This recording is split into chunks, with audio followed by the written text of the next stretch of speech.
Olá, queridos amigos da Associação Paulista do Vale, tudo bem com vocês? Um bom dia, é muito bom estar aqui com vocês, agradeço o convite para estar aqui compartilhando um pouquinho sobre o trabalho do novo Inário Adventista. Na realidade, eu quero contar nesses minutos um pouco do que foram as etapas de trabalho. Segundo me foi solicitado, eu gostaria de compartilhar um pouquinho desse processo e eu percebo que a gente conhecendo um pouquinho da história, a gente acaba ressignificando todo um trabalho que a gente recebe, agora através desse novo Inário. Então, todo esse trabalho começou há uns 3 anos atrás, quando a liderança da igreja, a divisão sul-americana, juntamente com a CPB, eles montaram uma comissão. Essa comissão foi bastante representativa e tinha parte de 30 membros dessa comissão, entre músicos, pastores, representantes de outras áreas da igreja, mas com interesse muito específico no tema da música e na construção do novo inário. A gente percebe na história da igreja que mais ou menos num período de 25 a 30 anos existe uma necessidade natural de renovação. E em toda a história da Igreja Adventista, mais ou menos nesse período, existe a renovação do inário. Isso desde o surgimento da igreja, lá na virada para o século XX, no início dos anos de 1900 até hoje. Sempre num período existe a necessidade de você agregar hinos novos e talvez tirar alguns hinos que são importantes, mas que não são muito cantados.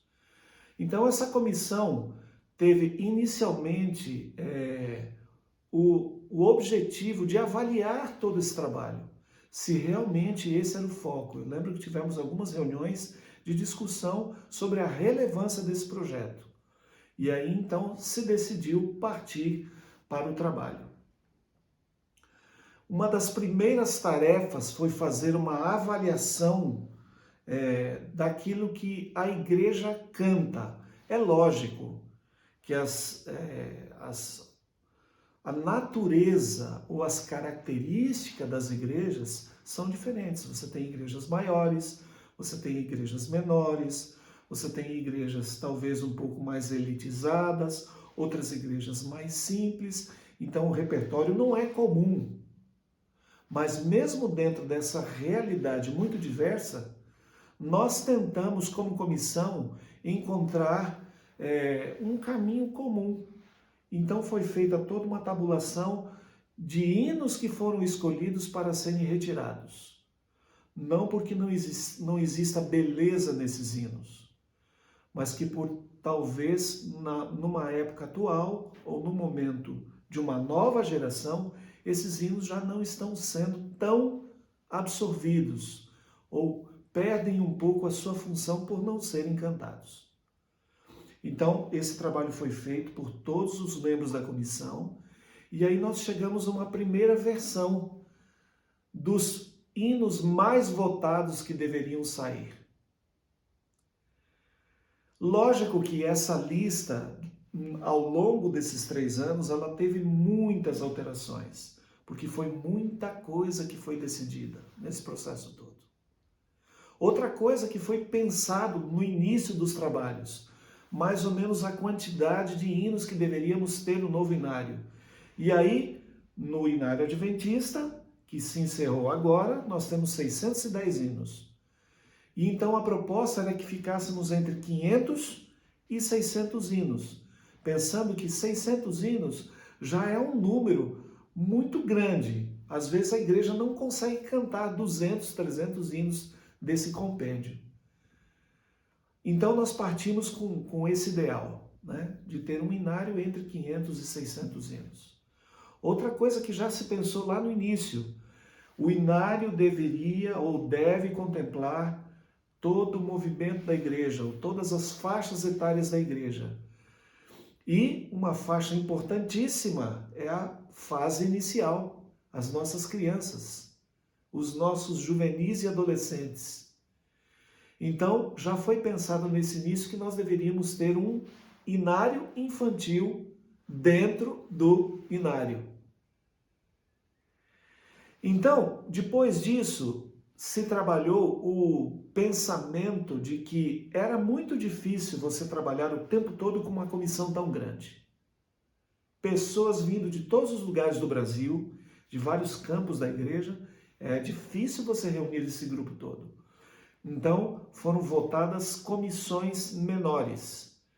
E nós tivemos uma comissão técnica, que cuidou dos assuntos técnicos de música, uma comissão teológica, para estudar a questão teológica em si mesmo, conteúdo doutrinário, teológico, verificar erros, apontar sugestões para melhorias em algumas frases ou posições que talvez pudessem gerar alguma dúvida teológica.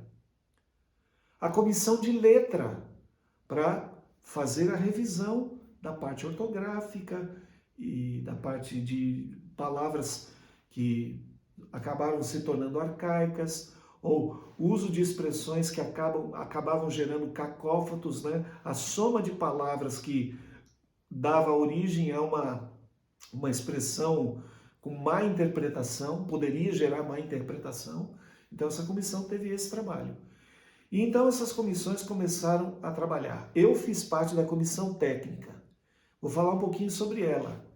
Nessa comissão, nós consolidamos o trabalho de fazer essa peneira, né? Ali não era a opinião de um, de outro, mas de um consenso dos hinos que deveriam sair inicialmente. Muito bem, nós chegamos a um número de hinos que talvez, por exemplo, sessões onde você tem um grande número de hinos.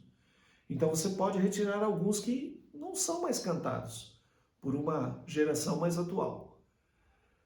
Num segundo momento, nós pensamos, bom, o que nós vamos fazer? Nós precisamos definir o formato do inário. E aí foi feito todo um trabalho para definir qual seria o formato da partitura. Todos os inários até então, eles foram definidos numa escrita para coral. A partitura numa escrita para coral. Por quê? Porque a igreja tinha esse movimento de corais. Só que a gente percebe que de muitos anos para cá, esse movimento coral ele não é tão forte, ele é necessário, ele é importante, mas hoje você tem um movimento de instrumental, né, ou instrumentos que participam do louvor, esse movimento é mais consistente. Muitas igrejas, até igrejas menores, têm as suas bandas de louvor. Então, para esse inário foi decidido que nós faríamos arranjo de todos os hinos para um novo formato. Se você observar aqui, em vez de ter todas as notas com a harmonização, não, você tem melodia e o acompanhamento. Ou seja, isso aqui pode ser tocado por um pianista e aí você tem a cifra que contempla os outros instrumentos de base. Então, todos os hinos, qualquer dos hinos, seja os mais antigos, os mais tradicionais, como os hinos mais atuais, eles passaram por esse processo de rearranjo para esse formato, saindo da harmonia para a coral, que também era tocada por piano, mas mais para coral, para ser uma melodia acompanhada, para deixar a linguagem musical mais interessante. Outra coisa, uma reclamação geral da igreja, a tonalidade dos hinos, muito agudo alguns hinos. E ao fazermos essa revisão na comissão técnica, nós percebemos que aí quase 90% dos hinos que ficaram merecia esse ajuste. Então nós escolhemos tonalidades mais graves e mais adequadas aos instrumentos, tanto ao piano como ao violão e os outros instrumentos de base. Outro trabalho, aceitar as sugestões dos hinos novos que entrariam. Saíram muitos hinos e aí abre espaço para novos hinos. Então nós começamos a receber as sugestões e, a princípio, sugestões que vinham de forma aleatória, nós íamos ali estudando. Olha, esse hino aqui, ele tem característica congregacional. Ele é cantado pela igreja. Esse aqui talvez ele seja mais para esse momento. Talvez ele não permaneça tanto com o passar do tempo, seja uma coisa mais para esse momento. E o inário sempre busca contemplar aquilo que vai permanecer. Aí seus 10, 15, 20 anos. Então esse foi um trabalho bastante intenso também. Agora, havia a necessidade de se pensar como seriam as sessões do inário. Então, ao se estudar junto à grande comissão, chegou-se à ideia de fazer o inário semelhante ao processo das nossas doutrinas ou das nossas crenças fundamentais.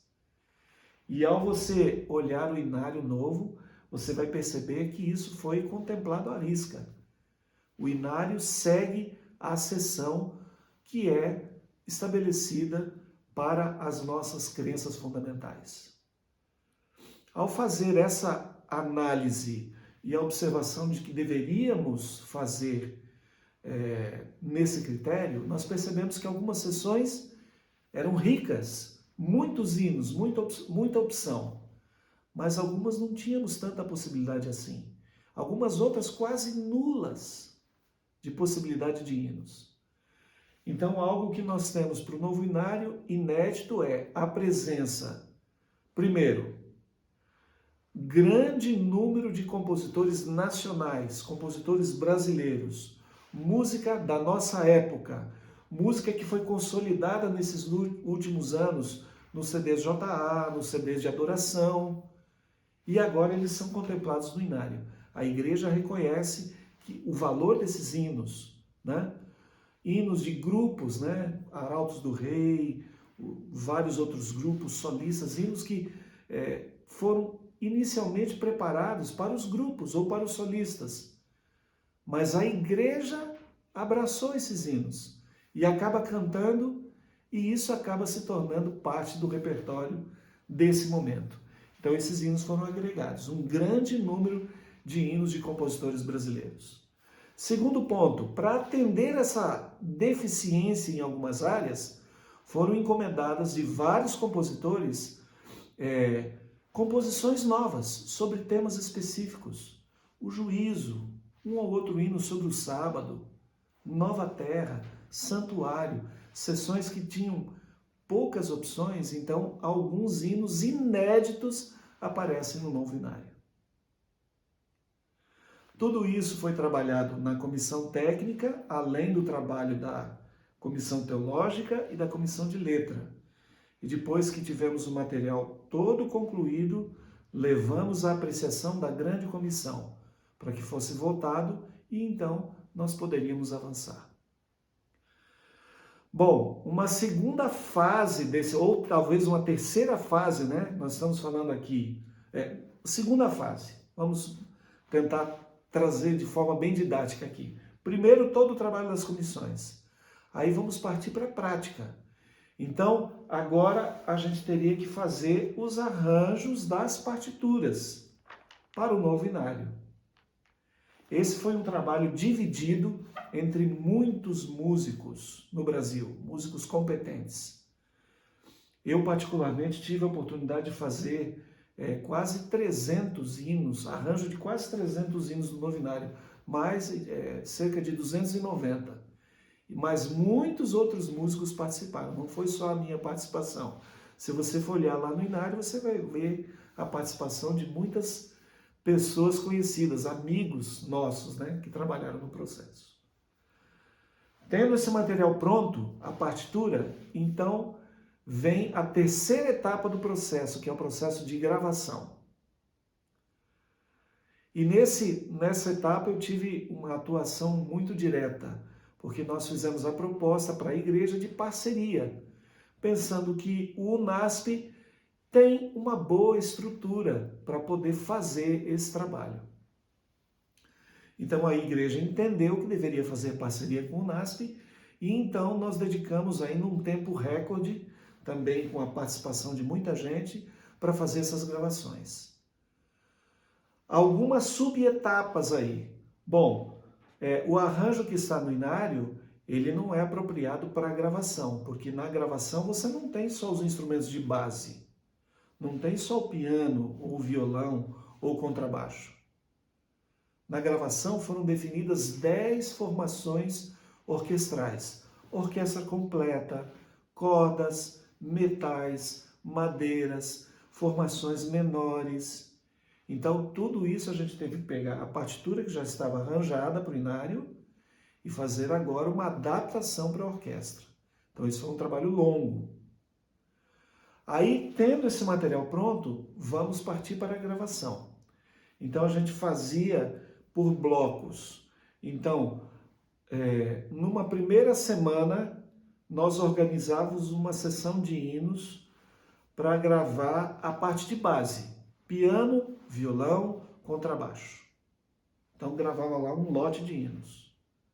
Na segunda semana, vamos gravar orquestra. Então escolhe a formação específica, concentra aquele número de hinos e aí a gente faz a gravação daquele lote. Numa terceira semana, a gravação vocal. E aí, a partir daí, nós poderíamos disponibilizar esse lote de músicas que tinha base, orquestra, vocal, para finalização. E aí, enquanto a gente reiniciava o processo para um novo lote, a gente já podia encaminhar esse processo para o processo final de mixagem e edição e finalização do áudio. Esse período, amigos, durou cerca de 1 ano, dentro de uma pandemia, no momento desse processo, todos nós ficamos doentes, mas graças a Deus, com exceção de um caso, que houve a fatalidade, nosso amigo Esdras acabou não resistindo e faleceu, mas todos os outros permaneceram com saúde e até em homenagem a esse nosso querido amigo que perdeu a sua vida, mas perdeu a vida em missão. Esse era o espírito do Esdras.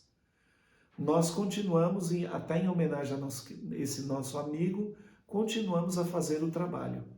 E depois de cerca de 11 meses e meio, nós tivemos o trabalho concluído. Foi um longo e árduo trabalho. Depois disso, todo esse material foi encaminhado para uma empresa que fez a multimídia, que vocês têm acesso agora. Desde o dia 8 de julho, nós temos lançado não somente o inário físico, mas todo o material nas plataformas para que a igreja possa cantar. Eu, como músico, me sinto muito privilegiado. Vocês devem imaginar a minha satisfação, a minha gratidão a Deus pela oportunidade de fazer parte, de forma tão atuante, de um projeto tão relevante como esse. A gente já percebe, nesse primeiro mês de lançamento do inário, a grande aceitação da igreja, a alegria da igreja em receber esse novo material. Parece que todos estão desejosos de ter um novo momento de adoração e louvor através da música. O inário não é a única ferramenta para você cantar, mas certamente ele é uma referência. Alguns dizem que o inário é a Bíblia musical de uma denominação. Eu acredito dessa forma também. E o inário, nesse momento, traz essa novidade, esse desejo, essa curiosidade e, sobretudo, a gente ora para que esse trabalho revitalize, para que traga um novo vigor, para que a igreja cante mais. E como fruto disso, a igreja viva uma experiência mais próxima do Salvador. Nesses momentos finais da história, onde nós sentimos que estamos muito próximos daquele glorioso dia, que nós iremos encontrar o nosso Salvador, eu entendo que esse inário cumpre esse papel. Oxalá seja o último inário e que depois disso nós possamos cantar por toda a eternidade com o nosso Salvador. Enquanto esse dia não chega, ou depois que esse dia chegar, por toda a eternidade, todo ser que respira, todos nós que respiramos, vivamos para louvar e adorar o nosso Deus. Um grande abraço a vocês, espero que vocês apreciem ouvir um pouquinho das histórias de como foi feito esse processo todo, mas mais do que isso, ao cantarem esses hinos e essas verdades, sintam que Deus está se alegrando com o louvor sincero de cada um de vocês. Um forte abraço e um bom dia.